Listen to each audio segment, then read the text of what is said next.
Money मंत्र हर शनिवार सुबह 9:30 बजे सिर्फ डीडी न्यूज पर।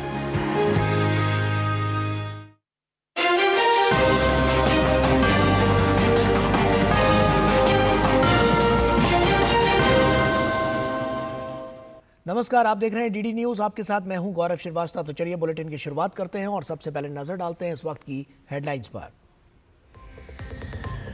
प्रधानमंत्री नरेंद्र मोदी ने मन की बात कार्यक्रम में आपातकाल का किया जिक्र। कहा, आपातकाल लगाने वालों ने की संविधान की हत्या। योग को बताया भारतीय परंपरा का एक अमूल्य उपहार। कार्यक्रम में धार्मिक यात्राओं के महत्व पर भी की बात। प्रधानमंत्री ने स्वास्थ्य से लेकर सामाजिक सुरक्षा समेत सभी क्षेत्रों में तेजी से आगे बढ़ने पर दिया बल। कहा, आज देश की लगभग 95 करोड़ जनता सामाजिक सुरक्षा योजनाओं का उठा रही है लाभ। केंद्रीय गृह मंत्री अमित शाह ने तेलंगाना के निजामाबाद में राष्ट्रीय हल्दी बोर्ड मुख्यालय का किया उद्घाटन। कहा, प्रधानमंत्री मोदी ने आतंकी हमलों का लिया बदला। पाकिस्तान में घुसकर सैकड़ों आतंकियों को किया ढेर। ओडिशा के पुरी में भगदड़ में 3 की मौत। राज्य सरकार ने की मृतकों के परिजनों के लिए 25 लाख रुपए की आर्थिक सहायता की घोषणा। प्रशासनिक जांच के आदेश। पुरी के डीएम और एसपी का तबादला। 2 अधिकारी निलंबित।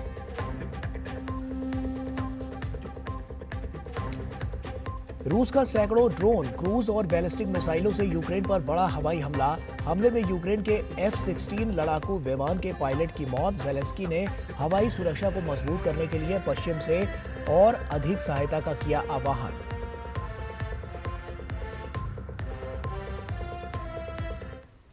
और आइए बुलेटिन की शुरुआत करते हैं।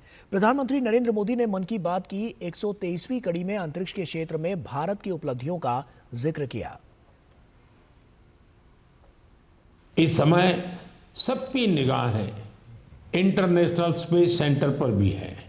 भारत ने एक नया इतिहास रचा है। मेरी कल ग्रुप कैप्टन शुभांशु शुक्ला से बात भी हुई है। आपने भी शुभांशु से मेरी बातचीत को जरूर सुना होगा। अभी शुभांशु को कुछ और दिन इंटरनेशनल स्पेस सेंटर रहना है। हम मिशंस के बारे में और बातें करेंगे, लेकिन मन की बात के अगले एपिसोड में। और वहीं प्रधानमंत्री नरेंद्र मोदी ने मन की बात कार्यक्रम में देशवासियों को स्वास्थ्य और फिटनेस पर ध्यान देने का सुझाव दिया। कार्यक्रम में उन्होंने खाने में 10% तेल कम करो, मोटापा घटाओ का मंत्र दिया। प्रधानमंत्री मोदी ने कहा कि हमें अपने सामर्थ्य का विस्तार करने के लिए अपनी फिटनेस पर ध्यान देना होगा। साथियों, अगर हमें अपने सामर्थ्य का विस्तार करना है तो सबसे पहले हमें अपनी फिटनेस और वेलबीइंग पर ध्यान देना होगा। वैसे साथियों, फिटनेस के लिए, ओबेसिटी कम करने के लिए मेरा एक सुझाव आपको याद है ना? खाने में 10% तेल कम करो, मोटापा घटाओ। जब आप फिट होंगे तो जीवन में और ज्यादा सुपर हिट होंगे। और वहीं केंद्रीय गृह मंत्री अमित शाह आज तेलंगाना के दौरे पर हैं और इस दौरान केंद्रीय गृह मंत्री अमित शाह ने निजामाबाद में राष्ट्रीय हल्दी बोर्ड मुख्यालय का उद्घाटन किया। निजामाबाद में हल्दी किसानों की हल्दी बोर्ड की स्थापना एक प्रमुख मांग रही है, जिसे आज पूरा किया गया। गौरतलब है कि भारत सरकार का लक्ष्य 2030 तक हल्दी के निर्यात को $1 अरब अमेरिकी डॉलर तक बढ़ाना है। और इस मौके पर केंद्रीय गृह मंत्री ने कहा कि निजामाबाद को हल्दी की राजधानी के रूप में जाना जाता है और मुख्यालय बनने से यहां की हल्दी पूरी दुनिया में पहुंचेगी। निजामाबाद कई दशकों से हल्दी की राजधानी के रूप में जाना जाता है। यहाँ के किसान हल्दी सदियों से उगाते हैं, मगर उसको वैश्विक बाजार जितना मिलना चाहिए इतना दुनिया के बाजार में आपका हल्दी नहीं जाता है। ये बोर्ड बनने से 3-4 साल में ही निजामाबाद की हल्दी दुनिया के ज्यादातर देशों में पहुंचेगी, इसका मुझे विश्वास है। और वहीं केंद्रीय गृह मंत्री अमित शाह ने कहा कि प्रधानमंत्री ने 2023 के तेलंगाना विधानसभा चुनाव के समय हल्दी बोर्ड की घोषणा की थी। अब हल्दी के किसान बिचौलियों के भरोसे नहीं रहेंगे। 2023 के चुनाव के दौरान मोदी जी ने यहां पर तेलंगाना में हल्दी बोर्ड की घोषणा की थी।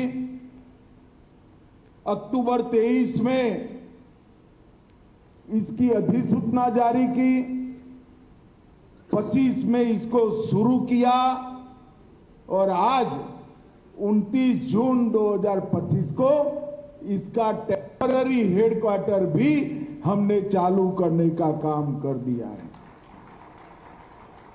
और अब हल्दी बोर्ड व्यवस्थित रूप से काम चालू करने के बाद हल्दी के किसान बिचौलियों के भरोसे नहीं रहेंगे। और वहीं इस दौरान अमित शाह ने कहा कि भारत सरकार ने 2030 तक हल्दी के निर्यात को 1 अरब अमेरिकी डॉलर तक करने का लक्ष्य रखा है।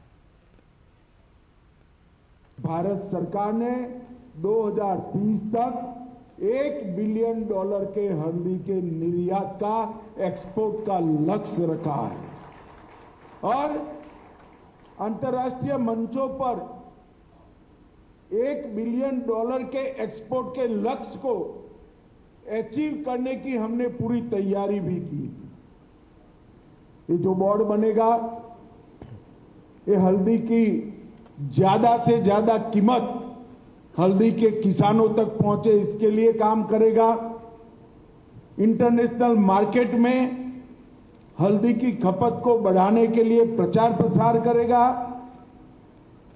संभावित बाजार में भारत की हल्दी के अंदर जो औषधीय गुण है, इसका भी प्रचार प्रसार करेगा। उनकी गुणवत्ता और सुरक्षा मानांक विश्व स्तर के हो, इस प्रकार का पैकिंग की भी शुरुआत करेंगे। किसानों को हल्दी खेत से कैसे निकालनी, जिससे एक्सपोर्ट में कोई बाधा ना आए, इसका प्रशिक्षण और कौशल विकास, इसकी ट्रेनिंग देने का भी काम करेंगे। और हल्दी के स्वास्थ्यवर्धक गुणों पर हम रिसर्च एंड डेवलपमेंट कर उसको विश्व के लिए प्रस्तावित करने का काम करेंगे। और वहीं केंद्रीय गृह मंत्री अमित शाह ने अपने तेलंगाना दौरे के दौरान निजामाबाद में किसान सम्मेलन को संबोधित करते हुए कहा कि मोदी जी ने पाकिस्तान से उरी, पुलवामा और पहलगाम हमले का बदला ले लिया है। हमारे बहादुर जवानों ने सैकड़ों आतंकियों को मौत के घाट उतारा और पाकिस्तान में आतंकी ठिकानों को ध्वस्त कर दिया। मोदी जी की सरकार में 10 साल में 3 बार बड़े प्रयास किए। उरी में किया, पुलवामा में किया और पहलगांव में भी किया। उरी में किया, सर्जिकल स्ट्राइक की, पुलवामा में किया, एयर स्ट्राइक की और पहलगांव में किया, पाकिस्तान में घर में घुसकर ठोकने का काम किया। पहलगांव के हमले के बाद मोदी जी ने कहा था कि इनको बड़ा सबक सिखाएंगे और पाकिस्तान धमकी दे रहा था एटम बम की।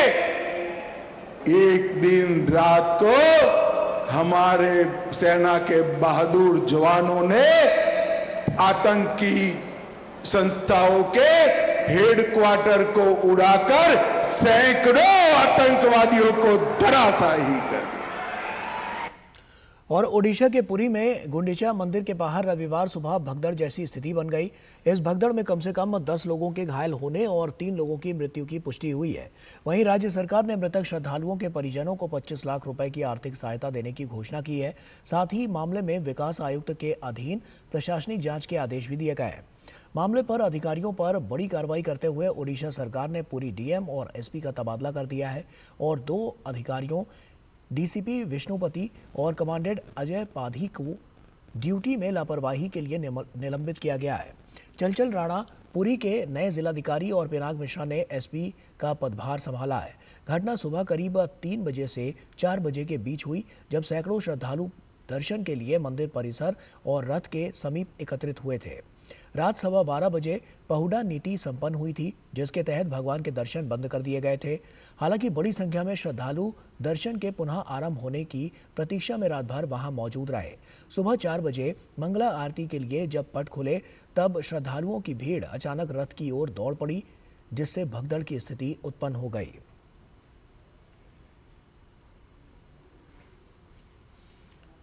और वक्त यहां पर एक छोटे से ब्रेक का है, जल्द हाजिर होते हैं। जब विश्व चाय की बात बोलती है तो आसाम की बात आती है और हम गौरव फील करते हैं। सच में लाजवाब हमारी चाय, आसाम की चाय। 200 glorious years of Assam tea. The saga will continue for many more centuries to come.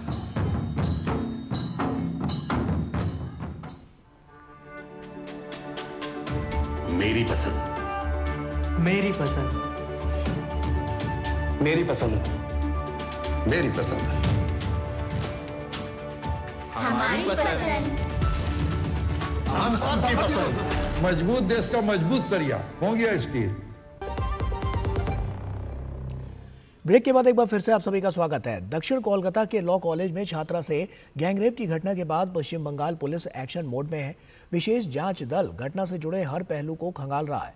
Kolkata police ने जांच के लिए विशेष जांच दल के सदस्यों की संख्या बढ़ाने का निर्णय लिया। कोलकाता पुलिस के एसआईटी सदस्यों की संख्या बढ़कर 9 हो गई है। कोलकाता के साउथ कलकत्ता लॉ कॉलेज में कथित सामूहिक बलात्कार की घटना की जांच के लिए एसीपी प्रदीप कुमार घोषाल एसएसडी की देखरेख में एसआईटी का गठन किया गया। राष्ट्रीय महिला आयोग की 3 सदस्यीय टीम ने आज कोलकाता के लॉ कॉलेज का दौरा किया। शुरुआत में टीम ने कस्बा थाने की पुलिस से बात की और फिर लॉ कॉलेज की पुलिस से बात की। हालांकि थोड़ा तनाव तब उत्पन्न हुआ जब स्थानीय पुलिस ने टीम को घटनास्थल की तस्वीर लेने से रोक दिया। हालांकि बाद में पुलिस को अनुमति देनी पड़ी क्योंकि यह महिला आयोग की गाइडलाइन का हिस्सा है। राष्ट्रीय महिला आयोग की सदस्य अर्चना मजूमदार ने घटनास्थल का दौरा करने के बाद कहा कि पश्चिम बंगाल सरकार और यहां की पुलिस ने हमारा कोई सहयोग नहीं किया। साथ ही उन्होंने कहा कि घटना की सच्चाई पर पर्दा डाला जा रहा है। ये हमें ना विक्टिम से मिलने दे रहा, ना हमें क्राइम सीन दिखाया, ना कोई फोटोग्राफ लेने दिया। पुलिस का कोऑपरेशन में लिमिटेशन है। वो नहीं चाहते कि हम विक्टिम से बात करें, उसके परिवार से बात करें, उसके पास खड़े रहे। पुलिस बोल रहा है कि कहाँ है हमें पता नहीं है। Imagine the DC deputy commissioner who is the nodal officer of the case, she doesn't know वो कहाँ है। और पश्चिम बंगाल विधानसभा में विपक्ष के नेता और भाजपा नेता शुवेंदु अधिकारी ने कोलकाता लॉ कॉलेज कथित गैंगरेप मामले में कॉलेज के सुरक्षा गार्ड की गिरफ्तारी पर टीएमसी पर निशाना साधा। उन्होंने कहा कि सुरक्षा गार्ड भी टीएमसी का आदमी है। नहीं करेगा, वो लोग टीएमसी का आदमी है कैसे मतलब? सुरक्षा गार्ड भी तो टीएमसी का आदमी है। कोई एग्जाम देकर नौकरी मिला या पूरा स्टेट में पिछले 14 साल में कोई परमानेंट नौकरी नहीं हुआ, सब कॉन्ट्रेक्चुअल कैजुअल एम्प्लॉय या पुलिस जिम्मेदार है। पुलिस के पास वोटों से क्या फायदा नहीं हुआ। जम्मू कश्मीर के उपराज्यपाल मनोज सिन्हा ने अनंतनाग में आम कश्मीरियों के परिवारों से मुलाकात की, जिन्हें 1990 के दशक में पाकिस्तान समर्थित आतंकवादियों द्वारा बेरहमी से मार दिया गया था। उपराज्यपाल मनोज सिन्हा ने आतंकवाद पीड़ितों के परिवार के सदस्यों से कहा कि जो सरकारी नौकरी के हकदार हैं वे अपने मामले संबंधित डिप्टी कमिश्नरों के पास जमा करा सकते हैं। उन्हें 1 महीने के भीतर नियुक्ति की प्रक्रिया में तेजी लाने का आश्वासन दिया। साथ ही उन्होंने परिवार के सदस्यों को अपना खुद का व्यवसाय शुरू करने पर वित्तीय सहायता देने का भी आश्वासन दिया। साथ ही उपराज्यपाल मनोज सिन्हा ने कहा कि आतंकवाद से पीड़ित परिवारों की जमीन और संपत्ति को आतंकवादियों के समर्थकों या अलगाववादी तत्वों द्वारा अतिक्रमण से मुक्त कराने के लिए भी कार्रवाई की जाएगी। जम्मू कश्मीर के उपराज्यपाल मनोज सिन्हा ने रविवार को पहलगाम के नुनवान बेस कैंप का दौरा किया और इस दौरान उन्होंने अमरनाथ यात्रियों के लिए इस बेस कैंप में फुट ओवर ब्रिज का उद्घाटन किया। उपराज्यपाल मनोज सिन्हा ने 3 जुलाई से शुरू होने वाली अमरनाथ यात्रा के सुचारू संचालन के लिए किए गए प्रबंधों की समीक्षा के लिए नुनवान पहलगाम बेस शिविर का भी दौरा किया।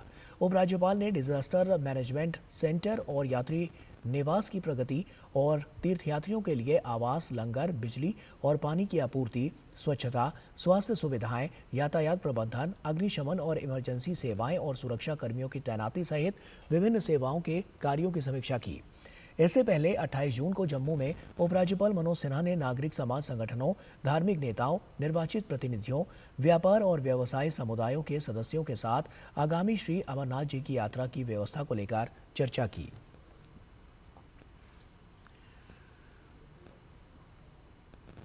सतत विकास लक्ष्यों के तहत सरकार ने आज नेशनल इंडिकेटर फ्रेमवर्क 2025 जारी किए। सांख्यिकी दिवस के अवसर पर मंत्रालय ने अपने ताज़ा रिपोर्ट में उन कदमों का जिक्र किया है जिसके तहत भारत ने सतत विकास लक्ष्यों को हासिल करने की दिशा में अहम कदम उठाए हैं।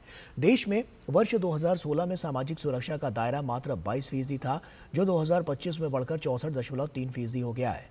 वहीं खेती बाड़ी से प्रति व्यक्ति की आय वर्ष 2015 के 61,427 रुपए से बढ़कर 2024 से 25 में 94,110 रुपए रही। गांवों में बेहतर गुणवत्ता पाने वाले पीने के पानी की उपलब्धता अब 99.6% लोगों तक पहुंच चुकी है। साल 2015 से 16 में नवीकरणीय ऊर्जा की हिस्सेदारी 16% थी, जो वित्त वर्ष 2024 से 25 में बढ़कर 22.13% हो गई है। जबकि इंटरनेट का इस्तेमाल करने वालों की संख्या 2015 में मात्र 30 करोड़ थी, जो 2024 में बढ़कर 95 करोड़ को पार कर गई है। वित्त वर्ष 2015 से 16 में देश में 18% कूड़े का प्रबंधन किया जाता था, जो 2024 में 80% पर पहुंच गया है। देश में फॉरेस्ट कवर साल 2023 में 21.76% के स्तर पर है, जो 2015 में 21.34% पर था। सांख्यिकी दिवस के अवसर पर सांख्यिकी और कार्यक्रम कार्यान्वयन राज्य मंत्री राव इंद्रजीत सिंह ने डेटा कलेक्शन में बेहतर तकनीक और राज्यों के साथ समन्वय की जरूरत पर बल दिया। सांख्यिकी और आर्थिक नियोजन के क्षेत्र में अग्रणी रहे प्रोफेसर प्रशांत चंद्र महालनोबिस की जयंती के उपलक्ष्य में हर साल सांख्यिकी दिवस मनाया जाता है। वर्ष 2025 के लिए 19वें सांख्यिकी दिवस की थीम रही राष्ट्रीय नमूना सर्वेक्षण के 75 वर्ष डेटा फॉर डेवलपमेंट के लक्ष्य के साथ इस अवसर पर 75 रुपए का स्मारक सिक्का, डाक टिकट और GUI स्टेट्स मोबाइल ऐप की शुरुआत की गई। Must be on greater integration of technology, enhanced coordination with state statistical systems, strengthening data quality through training and innovation, and expanding stakeholder engagements to make our statistics more responsive and relevant. Let us continue this journey with renewed purpose, ensuring that our statistical system remains a trusted foundation for evidence-based governance and inclusive development. और वक्त यहाँ पर एक और छोटे से break का है, जल्द हाजिर होते हैं। पता है, I was a bright student. कुछ करना चाहती थी, कुछ बनना चाहती थी। आप अपना खुद का स्टार्ट कीजिए ना। खुद का बिजनेस? और इसमें पैसे तो बहुत लगेंगे ना? Zero investment. Zero investment? हाँ, I'm doing it. मैं एक principal madam. She's my client. मैं LIC एजेंट हूँ। LIC एजेंट बनो? अब बड़ा सोचो। हमारी वेबसाइट पर जाएं या अपनी नजदीकी LIC शाखा से संपर्क करें। जब धरती चीर कर निकलता है लोहे का पत्थर और मिलता है मोंगिया के जोश से, फिर तपता है, पिघलता है और बनता है फौलाद। अब होता है सरिया सारी खूबियों के साथ। मोंगिया स्टील, मजबूत देश का मजबूत सरिया। और राष्ट्रपति द्रौपदी मुर्मू सोमवार 30 जून को 2 दिवसीय दौरे पर गोरखपुर जा रही हैं। राष्ट्रपति का ये दौरा चिकित्सा जगत को समर्पित है और इस दौरान वे 30 जून को गोरखपुर एम्स में पहले दीक्षांत समारोह में उपस्थित होंगी। राष्ट्रपति 61 मेडिकल के छात्रों को डिग्री प्रदान करेंगी और 7 लोगों को प्रशस्ति पत्र भी देंगी। एम्स ने गोरखपुर, बिहार और नेपाल तक के मरीजों को चिकित्सा की सुविधा प्रदान की है।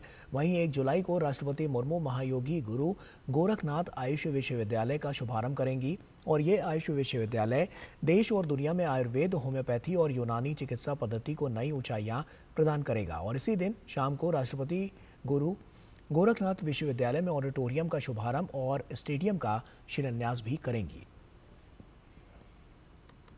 गोरखपुर में एम्स होगा ऐसा किसी ने सोचा नहीं था। कल इसका पहला दीक्षांत समारोह है जिसमें 61 जो मेडल हैं वो विद्यार्थियों को दिए जाएंगे। 7 को राष्ट्रपति स्वयं मंच से मेडल प्रदान करेंगे। जाहिर है कि पूर्वांचल के लिए ये बड़ी उपलब्धि है। जो फास्ट सर्विसेज यहाँ हैं एज आई थिंक कि पूरे शहर में कहीं नहीं मिल सकता। एक हार्ट के पेशेंट को जिसको अटैक हो, माइनर अटैक हो, मेजर अटैक हो, वो कहीं जा करके जितने देर में अपना लोग पैसा जमा कराएंगे, प्रोसीजर कराएंगे, उतने में यहाँ आधा प्रोसीजर हो जाता है। महायोगी गुरु गोरखनाथ आयुष विश्वविद्यालय के उद्घाटन 1 जुलाई को राष्ट्रपति द्रौपदी मुर्मू जी गोरखपुर में करेंगी। ये चिकित्सा कक्ष है जहां आप देख रहे हैं कि ढेर सारी दवाइयां रखी हुई हैं और यहीं से लोगों को दवाइयां दी जाएंगी। पंचकर्म, आयुर्वेदिक, यूनानी और होम्योपैथी सभी दवाइयां यहां लोगों को मिल पाएंगी। देख लीजिए साफ सफाई का काम चल रहा है, जहां कुछ टूटा फूटा उसको रिपेयर किया जा रहा है। 1 जुलाई 2025 में महामहिम राष्ट्रपति महोदया के माध्यम से इस आयुष विश्वविद्यालय की लोकार्पण होना निश्चित हुआ है। इस लोकार्पण कार्यक्रम में महामहिम के द्वारा वृक्षारोपण होगी, फोटोग्राफी सेक्शन होगा और फोटो गैलरी सेक्शन का विजिट भी होगी। तत्पश्चात लोकार्पण प्रोग्राम में राष्ट्रपति महोदया भाग लेने वाली है। ये ऐसे क्षेत्र है जहां कभी चिकित्सा के लिए लोगों को परेशान होना पड़ता था, लेकिन आज देश दुनिया में चिकित्सक जाएंगे यहां से बनके। इस तरीके की तैयारियां की गई हैं। गोरखपुर में चिकित्सा के लिहाज से अगर देखा जाए तो बेहतर स्थितियां योगी आदित्यनाथ के आने के बाद बनी है। एम्स है, आयुर्वेद चिकित्सा विश्वविद्यालय है और ये यूनिवर्सिटी जो गोरखनाथ ट्रस्ट की है वो है। इस तरीके से तमाम संस्थाएं काम कर रही हैं। उम्मीद की जाएगी कि पूर्वांचल, नेपाल और बिहार तीनों को इससे लाभ होगा। कैमरामैन रामजी वाजपेयी के साथ ramen Singh, DD news, Gorakhpur. और दिल्ली भाजपा अध्यक्ष वीरेंद्र सचदेवा ने आम आदमी पार्टी की झुग्गी वासियों के नाम पर बुलाई जनसभा को पूरी तरह से विफल राजनीतिक स्टंट करार दिया है। दिल्ली भाजपा अध्यक्ष ने कहा है कि दिल्ली के झुग्गी वासियों ने आपके झूठे अभियान को नकार दिया है। भाजपा अध्यक्ष ने सवाल पूछते हुए कहा है कि केजरीवाल ने 10 साल में खुद के लिए शीश महल बनाया, पर गरीबों को नरेला बवाना में बने फ्लैट्स आवंटित क्यों नहीं किए। वीरेंद्र सचदेवा ने केजरीवाल पर दोहरे चरित्र और मानदंड का आरोप लगाया है। सचदेवा ने केजरीवाल पर दोहरे चरित्र का आरोप लगाते हुए कहा है कि जो आज झुग्गीवासियों के लिए घड़ियाली आंसू बहा रहे हैं, उन्होंने कोविड काल में इन्हीं गरीबों को संरक्षण देने के बजाय गांव की ओर भगा दिया था। अरविंद केजरीवाल को बताना चाहिए कि पिछले 10 सालों में उन्होंने एक भी मकान किसी झुग्गी वाले के लिए बनाया चुका है। तो नरेला में जो 50,000 मकान बने तो खंडर कर दिए अपनी जिद की वजह से, लेकिन उन गरीब लोगों को नहीं किया। और आज जब दिल्ली की सरकार, भारतीय जनता पार्टी की, नरेंद्र मोदी की सरकार जलियांवाला में, कालका जी में, कलिंगर कॉलोनी में और नरेला वाले मकानों को बनाकर दोबारा तो झुग्गी वालों को देने की बात कर रही है, तो इन्हें तकलीफ। जो भाषा अरविंद केजरीवाल और गोपाल राय ने माननीय प्रधानमंत्री जी या उनके आवास के बारे में बोली है, ये सीधा सीधा दिखाता है कि इनके अंदर का नक्सलवाद अभी भी उबाले में है। तो सभ्य समाज में ऐसे नक्सलियों की जरूरत नहीं है। दिल्ली की जनता अरविंद केजरीवाल, आम आदमी पार्टी और कट्टर बेईमान झाड़ू निशान को नकार चुकी है और इनकी हताशा, इनकी निराशा इनके बयानों से दिखाई। प्रधानमंत्री नरेंद्र मोदी के आवास को लेकर अरविंद केजरीवाल के बयान पर बीजेपी ने पलटवार किया है। बीजेपी ने कहा है कि आप पार्टी की कब्जे वाली मानसिकता है। बीजेपी ने कहा कि आप पार्टी बांग्लादेशियों की तर्ज पर कब्जा करना चाहती है। भाजपा ने केजरीवाल के बयान को संवैधानिक मर्यादाओं का उल्लंघन बताया। ये आपराधिक और एनार्किस्ट पार्टी है। इस पार्टी ने हमेशा संविधान और संविधान तंत्र के खिलाफ काम किया है। हमने देखा है कि रिपब्लिक डे के समय पर भी कैसे रिपब्लिक डे को रोकने के लिए ये लोग उतर गए थे। अब प्रधानमंत्री के घर में कब्जा करना चाहते हैं, मतलब कि लोकतांत्रिक प्रक्रियाओं को किस प्रकार से बुलडोज करना चाहते हैं। और ये वही लोग हैं जिन्होंने दिल्ली में भी और आज पंजाब में भी गरीबों को धोखा दिया, युवाओं को धोखा दिया और स्कूल और पाठशाला के बदले मधुशाला बना दी। सबसे ज़्यादा गरीबों को एक प्रकार से लूटने का काम किया तो ये आम आदमी पार्टी ने किया। भारतीय मौसम विभाग के अनुसार इस बार मानसून 9 दिन पहले ही आ गया है। पूरे उत्तर भारत में भारी से अधिक भारी वर्षा होने की संभावना बनी हुई है। ओडिशा, झारखंड, हिमाचल प्रदेश, पंजाब, हरियाणा, पश्चिमी उत्तर प्रदेश और उत्तराखंड के लिए रेड अलर्ट जारी है। आईएमडी वैज्ञानिक नरेश कुमार ने बताया है कि दिल्ली एनसीआर में आज और कल हल्की से मध्यम वर्षा हो सकती है। दिल्ली एनसीआर के लिए येलो अलर्ट जारी किया गया है। आज की डेट में सारी जो मानसून की कंडीशंस है वो सेटिस्फाई हो गई। लो प्रेशर एरिया बना हुआ है जो भी नॉर्थ वेस्ट बे में है। कल तक एक लो प्रेशर एरिया था, सौराष्ट्र कच्छ में था, तो उसके अलावा एक ईस्ट वेस्ट ट्रफ जोन बना हुआ है और ये सारी चीज़ें मानसून के लिए काफ़ी फेवरेबल हैं। इसी को मद्देनज़र के कारण होते हुए ये सब मानसून आज इंटायर कंट्री कवर हो चुका है, इंक्लूडिंग जो कुछ हिस्से हमारे राजस्थान के बचे थे, हरियाणा के बचे थे, उत्तर प्रदेश के। आज के लिए हमारा उड़ीसा और झारखंड के लिए रेड अलर्ट है, हिमाचल और उत्तराखंड के लिए भी रेड है, वहाँ कंटिन्यूस वेरी हैवी रेनफॉल हो रहा है। पंजाब, हरियाणा, वेस्ट यूपी के लिए भी हमारा ऑरेंज अलर्ट है। अगर आप एनसीआर दिल्ली की बात करें, आज और कल भी जहाँ लाइट मॉडरेट रेनफॉल रहने का अनुमान है। और उधर रूस ने यूक्रेन पर अब तक का सबसे बड़ा हवाई हमला किया है। 3 साल पहले शुरू हुए रूस यूक्रेन युद्ध में ये रूस की ओर से सबसे बड़ी एरियल स्ट्राइक है। इस हमले में यूक्रेन के F-16 लड़ाकू विमान के पायलट की मौत हो गई है। यूक्रेन के राष्ट्रपति जेलेंस्की ने कहा है कि रात भर में रूस ने यूक्रेन पर 537 हथियारों से हवाई आक्रमण किया। इसमें 470 ड्रोन थे और 60 मिसाइलें थीं। राष्ट्रपति जेलेंस्की के मुताबिक रूस ने जिन ड्रोन से हमला किया उनमें से ज़्यादातर ईरान में बने शाहिद ड्रोन्स थे। जेलेंस्की ने रूसी सेना पर रिहायशी इमारतों को निशाना बनाने का भी आरोप लगाया। और इसी के साथ फिलहाल इतना ही। दीजिए इजाजत, नमस्कार।